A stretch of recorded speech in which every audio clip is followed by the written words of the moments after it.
Things people believe about yoga that aren't actually true. Part one, yoga is mostly about flexibility. One of the most common things that people start to believe about yoga is that it's mostly about flexibility. I hear people say all the time that they're not flexible enough to do yoga. Like, this is such a huge misconception. It's actually probably one of the biggest misconceptions because it's crazy because yoga is literally like, you don't need flexibility. It's literally where you go to get more flexibility. Now, to be fair, it can look that way from the outside with like all of the deep back bends and the splits and all those extreme shapes. Take deep back bends, for example.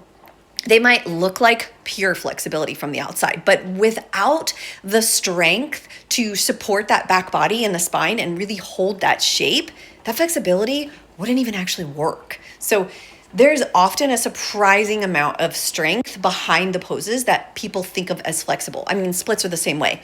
Flexibility might actually make like those certain poses look more impressive, but strength and control are what actually make them possible. Now, I'm not saying that flexibility isn't important, because flexibility is important, but it is not the most important thing, and it's not a requirement. Like, you do not have to be flexible in order to have a good yoga practice. It definitely helps when you have the flexibility, but there's so much strength behind it, and as you start to build the strength, the flexibility starts to come also. So curious, when you first started yoga, did you also think that flexibility was the main thing that mattered?